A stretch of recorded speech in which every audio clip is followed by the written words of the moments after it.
niyo. French toast. Morning, babe. Ingat ka lagi. Kain ka mabuti. I love you. Mwah. Mwah. Mwah.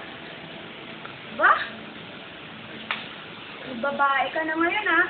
Wala akong babae. Hindi. Ito yan. Aksin ka. I love you pa sa'yo, ha? Kapal na ang face niyo, ha?